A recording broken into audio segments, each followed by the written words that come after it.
Hey, Merry Christmas. Merry Christmas. I Welcome wish I to had our a more podcast. festive Christmas outfit like you. You have like fun Christmas socks. I do. They're my only pair, too, so you'll be seeing them a lot. Nice. I have olive green coats. That's about it. That's the only Christmas color that I wear. Other than that, it's black. You could put your Christmas earring in. Do I have one? No, but you should. Hold on. You really were making me question myself there. It's like, wait. I would Christmas love earring. if you just pulled that out, like you just wear one dangly Christmas tree My wife earring. would have some real concerns if I just showed up with a single Christmas earring, Be awesome. but that's okay. Hi, Merry Christmas. Merry Christmas. We're here in the Advent season. Yeah. If any of our listeners are worship leaders, God bless you in this season, Yes. because I've been doing this for over a decade, and somehow it never changes how wild the season can be. Yeah. You have not only a Christmas Eve service or services to plan for and do, but then you have Christmas songs that you start leading in church, and it can often feel like a real curveball in the normal worship song library. Yes. Do you find that to be true? Oh, totally. We've been doing this for several years together, and I have a hesitancy towards Christmas music on Sundays Right. because it does exactly Because it doesn't that. feel the way that you normally feel when you're like leading a worship song. No, and then you have to really work hard to engage people in the same way that they're kind of already ready for with Yeah. traditional worship music. Mm-hmm. But it is a fun challenge to make worship arrangements of Christmas songs Yeah. or choose certain parts of Christmas songs to put into worship music, because it actually makes the Christmas song, to me, more of a worship song, which is cool. Yeah. Yeah. I always laugh because I'm realizing that there's like only 3 Christmas songs that I can make work like that sometimes, because the other ones have very different chords. A lot of them are in minor keys. Like Mary, Did You Know? Beautiful song. We're starting in a minor. O come, Emmanuel. Beautiful song. The lyrics, beautiful. Yep. But it's like this lament, longing song. I'm like learning to like separate the two moods though, and to appreciate, and even people in church have told me like that they have separated it. Like it's like, oh, well, this is Christmas time. We're doing this kind of music. Yes. This is like part of our worship. And I think it's important as Christians that we do tie the Christmas season with Jesus and worship, 100%. because that actually is so relevant to people throughout their week that now Yeah. we've given them a context for it, or helped them to see the context that it really belongs in. Yeah. And that's really cool. It's a cool task to It's have. very fun. I would love to know, first of all, if you're watching this on YouTube or if you see a clip on Instagram, drop in the comments what songs you have made work for worship, Christmas songs, so that you can give us ideas. Oh, I would love that. I know, because we've done like the same thing a few years. Yeah. I took the now. challenge to like make a Christmas album for our church years Yeah. ago, and that was really helpful because it like forced me to make 5 versions of Christmas songs that like were our versions. But even And- those are feeling a little overused now, 5 years know. later. I know. And we really only do some of them on Sundays. Yeah, because again, some of them work better than others. Yeah. Also, fun question, and listeners can drop their answer in the comments as well. What's the most Christmas Eve services you've done in one day? Ooh, that is a good one. What's your answer? 5. That is a lot. I started the day at 10 a.m. and didn't get home until 11 p.m. Whoa.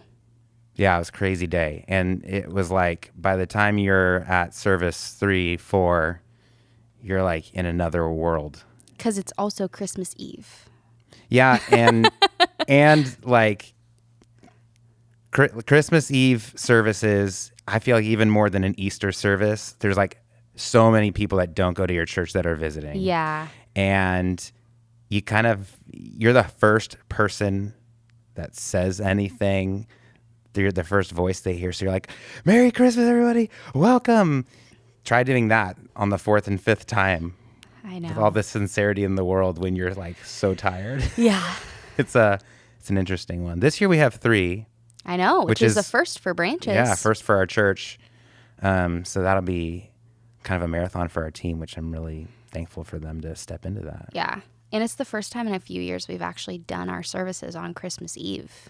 That's right. Because we used to do it on the 23rd because we rented a city building and they're closed on holidays. Yeah. So we did Christmas Eve.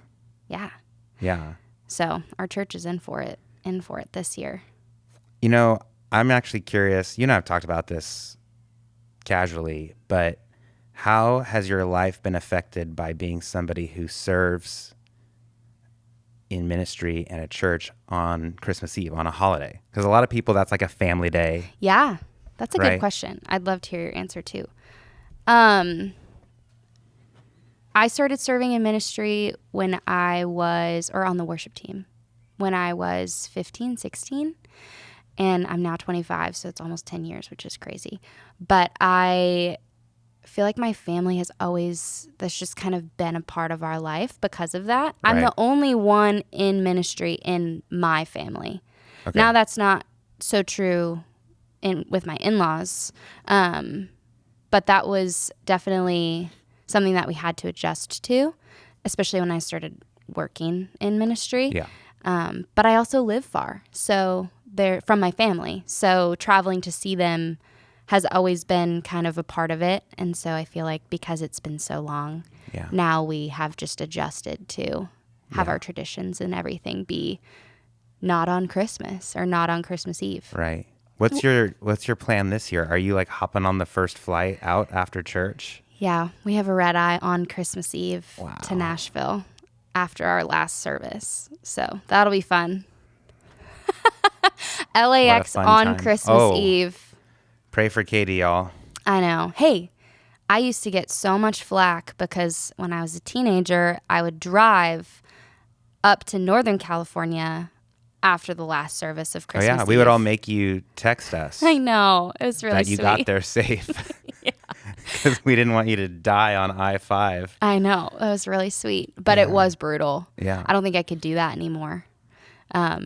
So a red eye flight is fine. It's just fine. Yeah. Yeah. How has your life changed since that? Well, it's been so long now where this has been the norm.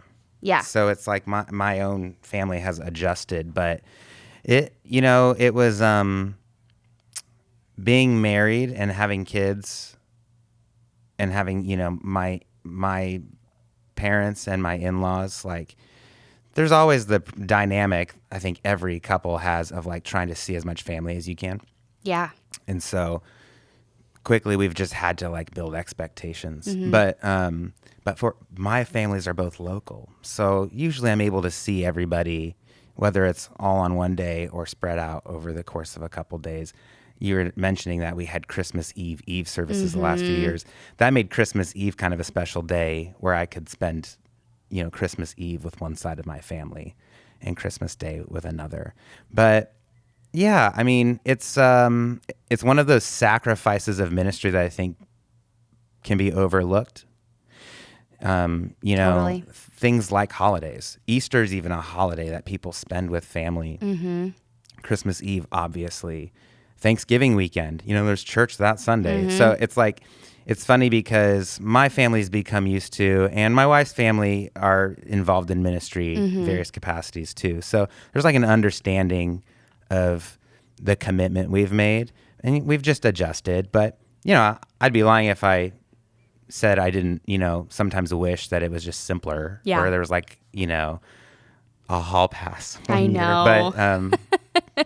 But at the same time, like it's a calling and it's like a joy of my life. So Yes. it's like one of those things where I'm sure many people can relate with like the joy you have of serving in ministry and living out a calling, but Yes. you have to live a little differently. In Your schedule's general. different. Yeah. Expectations of like your availability. Totally. Vacations are funny because I know. like everybody's free on the weekends. They do these like Friday through Sunday trips. I'm like a Monday through Thursday guy. That's when Yeah. I can take time off. Totally. I know. I've had to So- navigate that because my husband works full time Monday through Friday, and I work Right. full time Sunday through Thursday. So the only overlap we have is Saturday. Right. So taking trips is generally tricky because of that. But when it comes to holidays, you made me think of how, it's hard to make the sacrifice almost before it even happens. But then once you get to the actual Christmas Eve service, at least for me, every year, I go, wow, this is the best thing ever. I'm so glad to be here, and this is such a joy and an honor. Yeah. And I feel the same way with a lot of different things we do as worship pastors because, the burden you carry, whether that's, how you make a sacrifice with your family, or just with all the other little things that go on. When you're actually there, like I think of our night service that we do once a month, which is always sneaks up on us, and it's like it happens to fall on a really either heavy Sunday or feels like a long day. Yeah. And then you go, man, we have church tonight. For sure. And it feels a little burdensome, but every time I go, wow, this is so awesome. I'm so glad to be here because worshiping with our church in that setting is so special. Yeah. But it just takes a minute for us to remember that. Yeah. And, candidly, it's always easier for us to justify the sacrifice because we get to enjoy the process of Yes. being involved. Our spouses, my wife, she has to make a huge sacrifice by, I'm gone all day, Christmas Eve. Mm-hmm.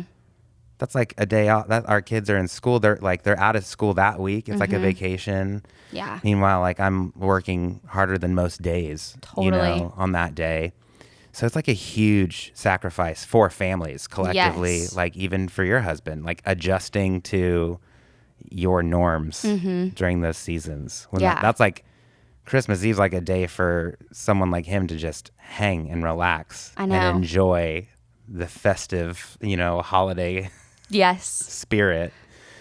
And we're at church. We're at church. Yep. So yeah, and that's not to say I don't think it doesn't necessarily mean it's like a resentful feeling. It's just like it's a sacrifice, and you have to understand that, and you have to validate it, and talk through those things. Totally. So. Yeah, it's been really cool. I think too, even just our church is so gracious in how they acknowledge the sacrifice that it is for us and for our spouses and families. And so I feel like we have so much grace and gifted time, in other ways that help offset the sacrifice that our spouses or ourselves are making. And so that's such a blessing. Yeah. Yeah. I'm excited to lead something that I love about our church is that our whole worship team is volunteers. Yes. So, so cool. They rally, and there's a team that's every year willing to step up and offer themselves to those services because they're more involved. Yes. There's rehearsals, and then it's a long day, and their families and their spouses. So they're jumping into that same sacrifice with us. Yes. Which is huge. I know.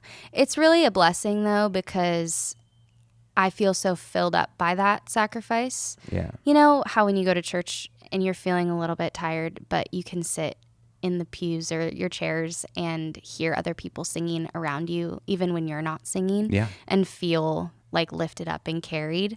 That's how it feels to serve with our team, because their sacrifice really does lift me up and encourage me in that same way. And so I'm so thankful for them. Yeah, and they're all incredible. Mm-hmm. We have one worship leader in particular that we just can never not have involved on Christmas. Shout out to Mary. Yeah. Mother Christmas. Mother Christmas. She loves Christmas, which makes me love Christmas. I don't think she'll mind me sharing that she keeps Christmas lights on her house year round. And has a tree up. And could tell you any day of the year how many days are left. She says sleeps. How many sleeps are left until Christmas? Uh-huh. I think she has a counter on her phone. I don't start counting till Thanksgiving. I could not tell you. She could just tell you off the top of her head. Yeah. It's amazing. I want to love Jesus as much as she does. I will never ever attempt to sing "Oh Holy Night" as long as she's around, because Amen. she's the one. Yep. So good. I've never been moved by Christmas music as much as when she leads a song, Yeah. because she feels it, Oh, which makes me feel it, which makes our church feel it. It's so awesome. So what great. a gift. yeah, that is a gift. It's such a gift to have so many volunteer worship leaders, worship pastors at our church. Like, you kind of mentioned that we'd talk about that. Like, talk about what's so special. We will just reflect on it weekly about like how amazing it is to lead with these men and women that have just volunteered. But something that's really fun and special about our experience is that we lead with a team of volunteers who have all been worship pastors at one point in their life. Yes. Like on staff at a church. Occasionally. Yeah. Whether full-time or part-time, it's like a part of their history in their life. Yet they step in and serve our church now as volunteers because they have different careers or whatnot.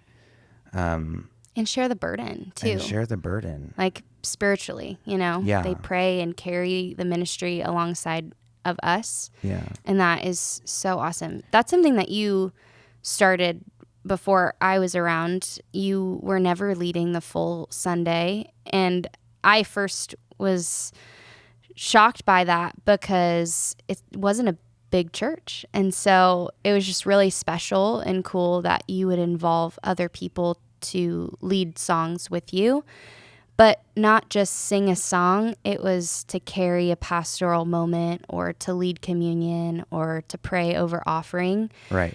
You invited volunteer leaders into that, and that was really impactful for me, and I know it's impactful for a lot of people in our church. And that's helped. I started interning with you when I was 18, and so most of my ministry experience has been formed by being here and doing it alongside of you.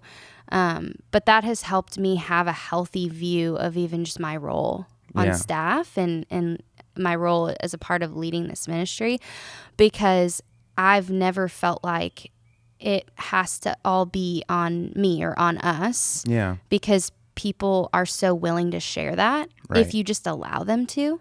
And I think that's something that I see when I talk to my friends who lead worship ministries is they can feel really alone. Yeah. Because as a worship pastor, even on a church staff, your job is so different from everybody else. And that it's undervalued, but in some situations it is. And in some situations, you're not seen as a pastor or a leader in the same way that maybe, an associate pastor is. And everybody functions differently. Yeah.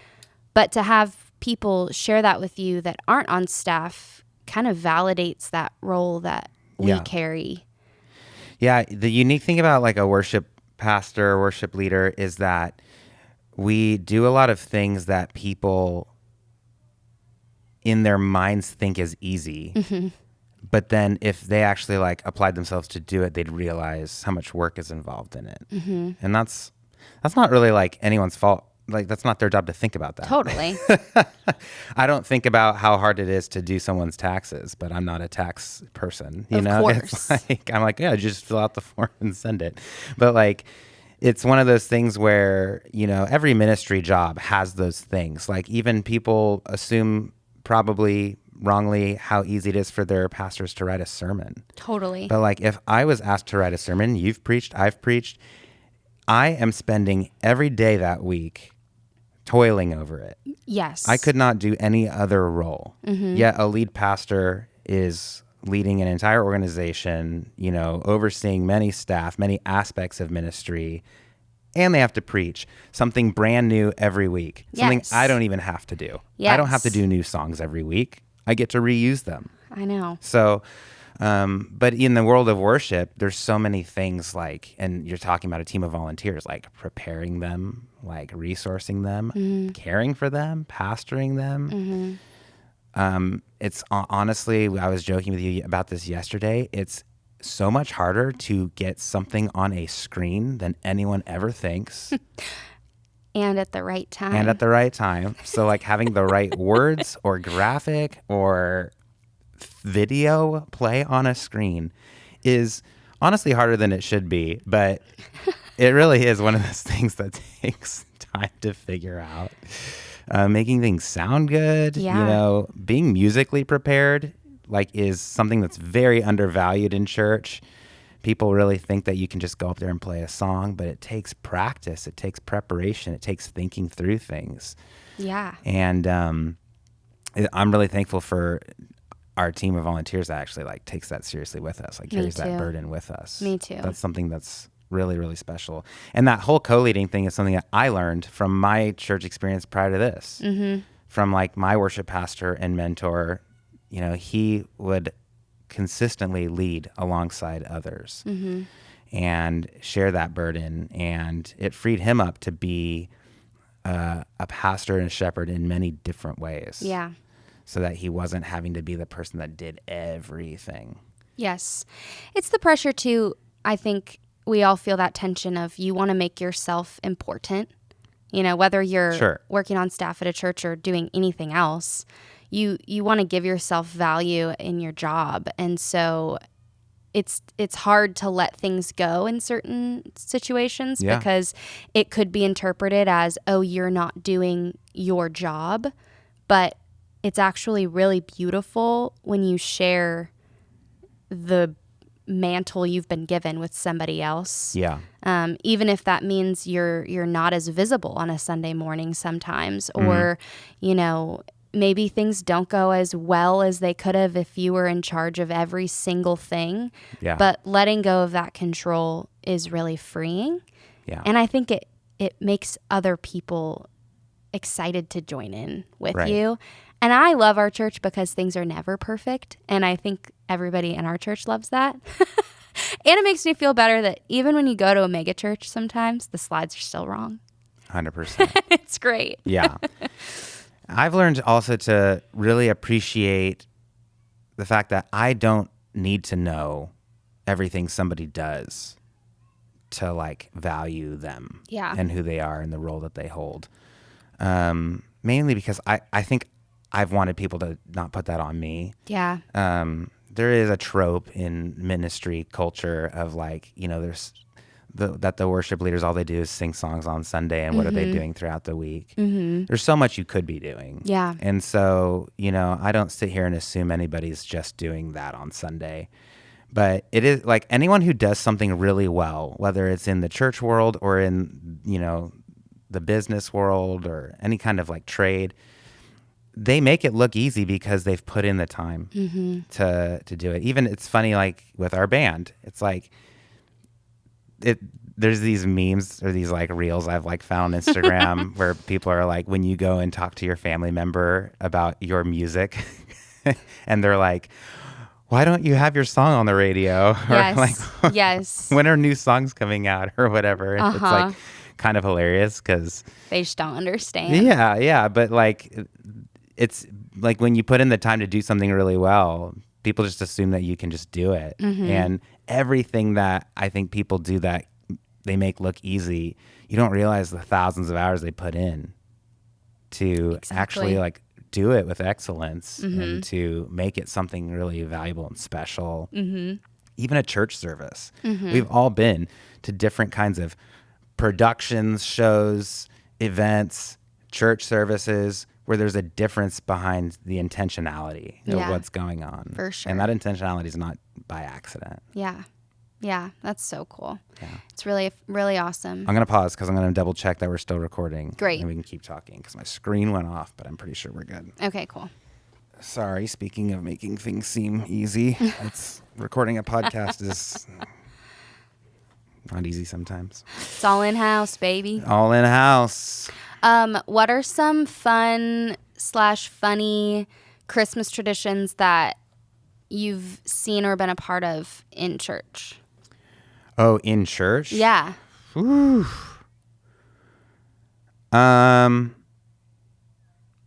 Man, that's a loaded question. I know. It's okay. You don't have to answer. No, I will. Oh, I will. Because we all need to be able to laugh at ourselves. Uh-huh. Funny traditions. I'll say something. Okay, go. Well, this isn't technically at a church or really an answer to the question at all, but it's just something I thought of. Because we used to rent a senior center.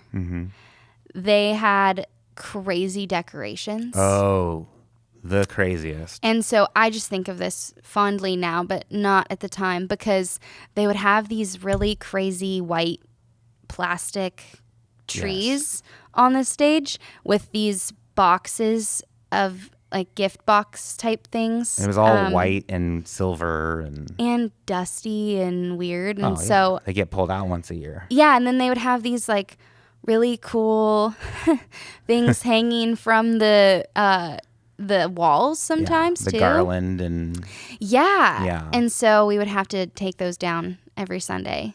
Yeah. But I just love kitschy Christmas decorations because you never really know somebody until you see what decorations they choose for Christmas. I used to think that churches were always weird for how they decorated for Christmas until I saw videos of churches in Australia where they have to pretend it's winter because it's summer. Oh, and they're still I never thought about they're that. still bought into the Western Christian like Christmas culture. Yes. Where like there's like pine trees and snow and Santa. But it's literally summertime. 100 degrees in the outback, and so they're like so funny. having to like cosplay Christmas. Well, we low key do that in Huntington At least Beach. it gets chilly here, and we're still an hour away from the mountains. Sometimes people go to the beach. We can pretend a little better, but it's true. Christmas decorations in church are a funny reality because I think there's this pressure to do something new and unique every year, but Christmas is kind of a timeless feeling. Like Christmas is a feeling, more than it is a look. Yes. And so you kind of have to just lean into it. Totally. Lean into the Christmas tree. Don't overdo it.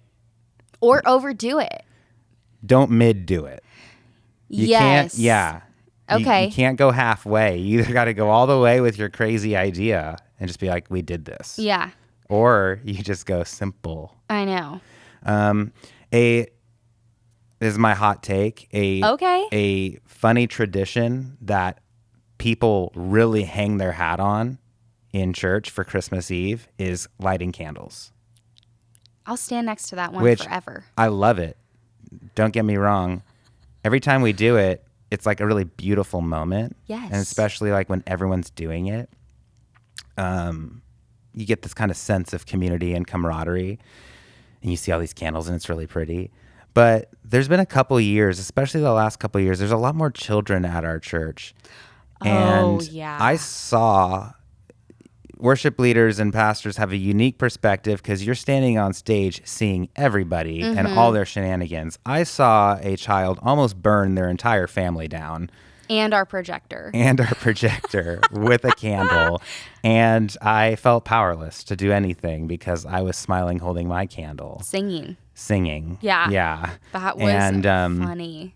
So those are funny because it's a beautiful moment, but a very stressful moment. Mm-hmm. And this year, ironically, we are not doing that because we can't. It's really because sad. Our entire room is flammable. Entire room. It's like there's carpeting and upholstery and it's not our room. And I'm pretty sure technically every church is breaking the law when they're I think so too. lighting There's candles. no way. If a fire marshal was around, they'd have a field day. Totally. So, but people, I know this as a fact, people will Google search church candlelight Christmas service. Yes, I know. So if you're not offering that, you're you might get looked over for someone to visit. I know. Which is crazy. Because it's magical. It does feel magical. It's got a little bit of that Disney magic thing. Yeah. Here's something that I've realized this year, and I don't know if it's just because I'm getting older or something, but I don't think there's a wrong way to do Christmas anymore. I would kind of just be like, oh, I like those decorations. You don't like those decorations. I feel like I've learned to really appreciate all of it. Yeah. All of it. Yeah. And I kind of, I think whatever is the fun choice for you, you make that choice for Christmas. Yeah, you just got to own it. Yeah. And all of it can be really fun if the person that's doing it is doing it with sincerity. Yeah. Do you have a fond, maybe this is our last question, but do you have a fond Christmas memory in your family or tradition that you guys either do now or you can look back on as a kid? Yeah, we don't do it anymore for various reasons. Like my family's kind of, become more distant. People have moved and there's different traditions. People got married. They have their own families and stuff too. Mm-hmm. But when I was a kid, my dad's family, we would do Secret Santa every year. Oh, fun. And so we would draw, the cousins would all draw each other, and then my aunts and uncles and fun. my grandparents would draw and get each other.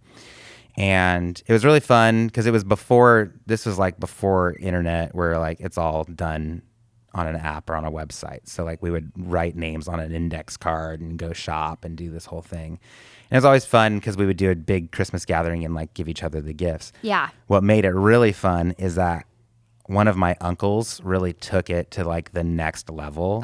And he would ask for the most ridiculous things. Somebody would have to go buy it. So like my entire life, he had a shaved head. Okay. And so he was bald, and every year he'd ask for hair. And so whoever got him would buy the most ridiculous wig. Oh, that's awesome. And so he like built a collection of wigs, and it was like the most hilarious. It was like after 1 or 2 years, it became kind of obvious that this was going to be a theatrical moment in our family. Totally. And so like we would wait for Uncle Chris's gift. That's and really whoever cool. got it like knew what they had to do. That's awesome. It was a moment. And then there was a Christmas sweater, like this really ugly sweater that began to get like passed around.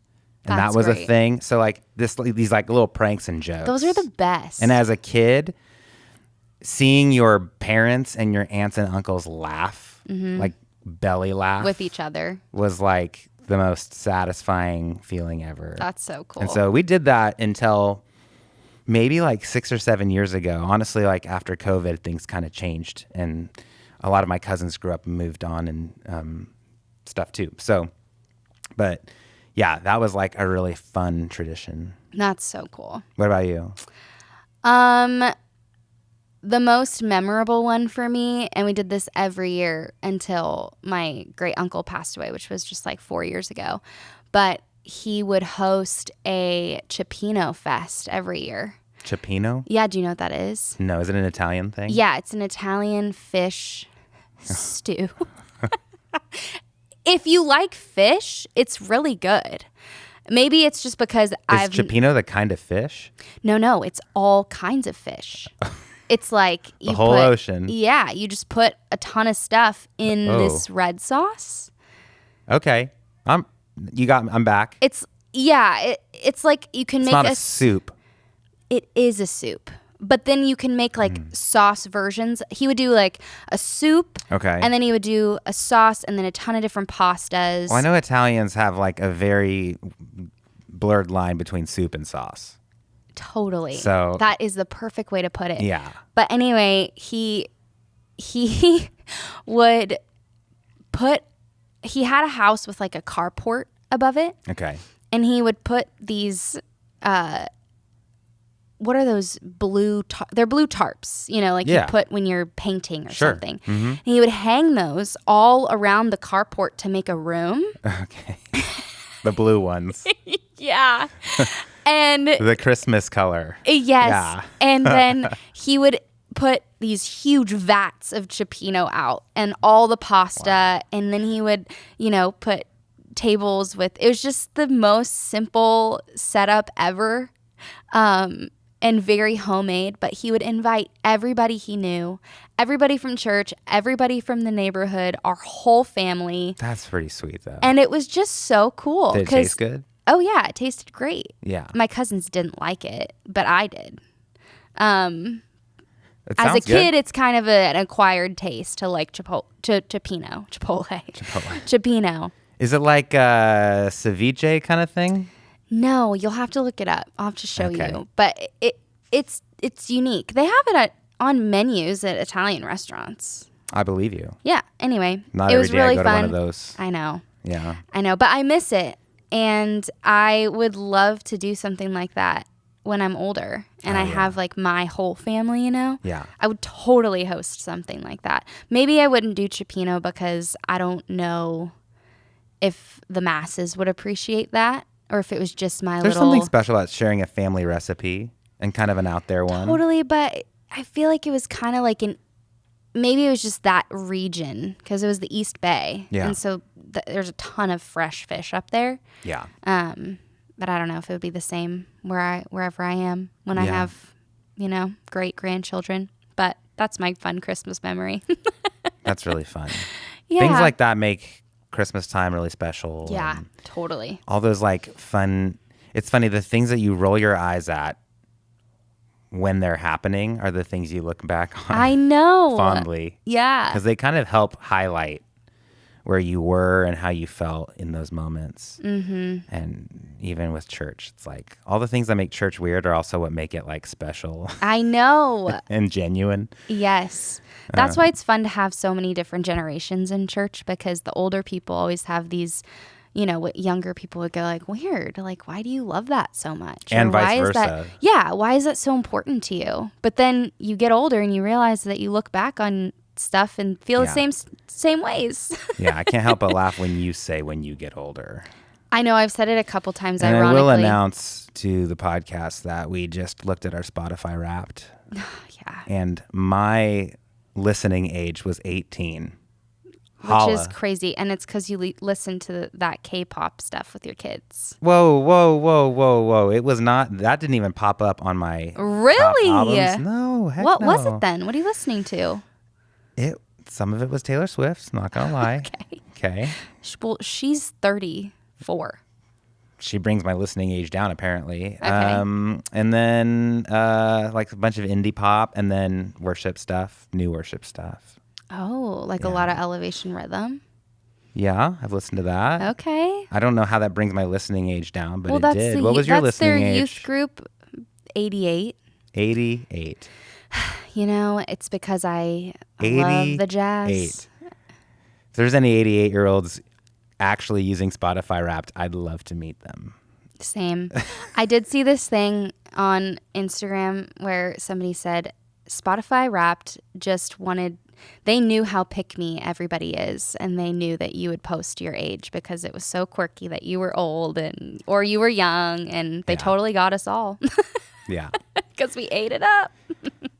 Well, speaking of Spotify Wrapped, this was our first year as a band where we had a significant amount of music out and a significant amount of listeners. And so we got a Spotify Wrapped as an artist. I know. Which was really cool to see all these statistics, just on Spotify alone. And, our music is streamed everywhere. And so I could go look all this up, but just on Spotify alone, in 1 year, our songs were streamed 320,000 times. Yeah. Which that's hard for me to comprehend that number. It's so cool. The number of people that listened to it, unique listeners, whether they listened to it once or 100 times, I was shocked that we were some people's number one. Yeah, 19 different people. Yeah, I know. That was so cool. Yeah. I know 3 of them. Yeah, so they got a special video from us thanking them on Spotify Wrapped. I know. Yeah. Which was awesome. It is so cool and special. So thank you to everybody who listens and is on this journey with us as we keep writing and releasing. Yeah. And it's been so fun.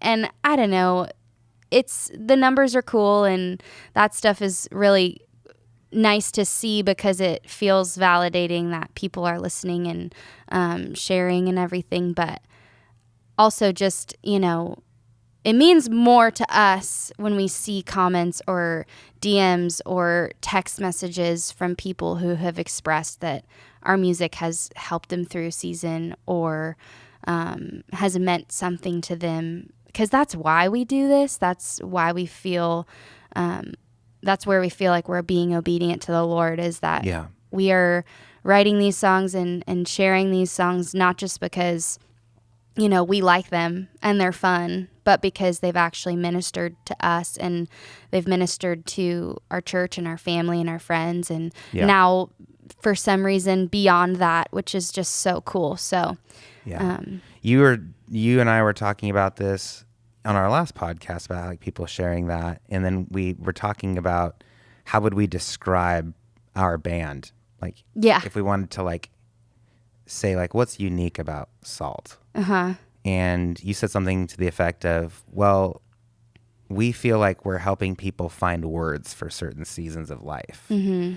And there's so many angles to approach being a worship leader, a worship pastor. And I think that many of them are valid. Mm-hmm. There's so many people that kind of like are like warrior worship leaders, like they're like leading the charge into battle. Like we have one of those people like on our worship team. Yeah. He's like, I'm following him. He's an anthem guy. Yeah.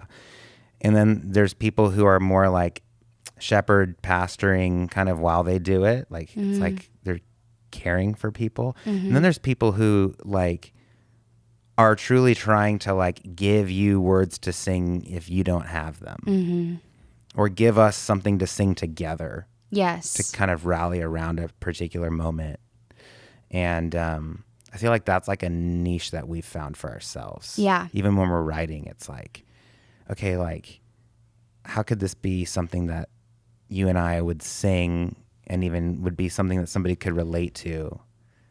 In a lot of our songs this last year were like how to approach like a hard season. Yeah.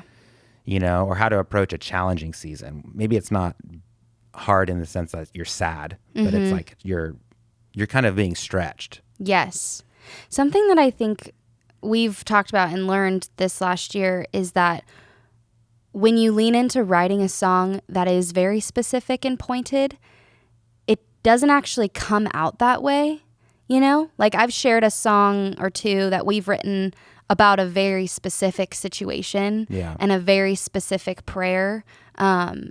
Yet the Lord breathes on it and it means something different to many different people that are going through many different seasons. And so those are my favorite kind of songs that we write, because I think because they're so genuine and real to us, that translates. Right. And so we don't have to overthink, you know, how we write something because maybe it's too pointed, because the Lord's still going to use it. Yeah. Yeah, and that's just an encouragement to like anybody who is trying to write songs and you're overthinking it. Like, say it how you'd say it. Say it how you'd say it. Say it how you'd say it. You'd probably be surprised how many people would be really blessed to say it like you say it. Because maybe they've never heard it said that way. Yeah. Or they've wanted to say it that way. Yeah. So it's been a blessing. This year has been really, you know, I'm thankful for it. Me too. You know, Spotify Wrapped used to just be like a really funny way for me to like flex on like what I listened to or whatever, or be embarrassed by it, either way. But this year, it like was a reason for me to be thankful and to have all this gratitude for the opportunities we've had to make these songs. Yeah. And to be excited for more. Like you and I have been writing a ton lately. There's a bunch of songs that we're excited about. And, you know, now begins the work of like preparing them to go out into the world. Yeah. And start that all over again. Here we go. 2026. 2026. Bring it on. Can I share something exciting that we haven't actually sent, but is coming? Oh, yeah. It's almost the year anniversary of when we released Breathing Room. Yes. Which is our most popular song, which is so cool because it's one of those songs that's very pointed. Yeah. But it is reached a ton of people and meant the world to a ton of people, and that's been so cool.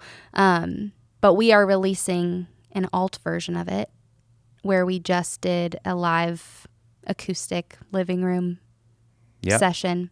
And so excited to share that with everybody. If you're an OG, you know that it already exists on YouTube, but we're releasing it on Spotify and Apple Music too. Yeah, which would be really a few weeks. Fun. Yep. Awesome. Exactly. Well, happy. That putting a bow on it? Yeah, that was putting a bow on it. Oh, well, nice. Have a Merry Christmas. Have a Merry Christmas. We will see you next year. Next year. Whoop, whoop. Whoop, whoop.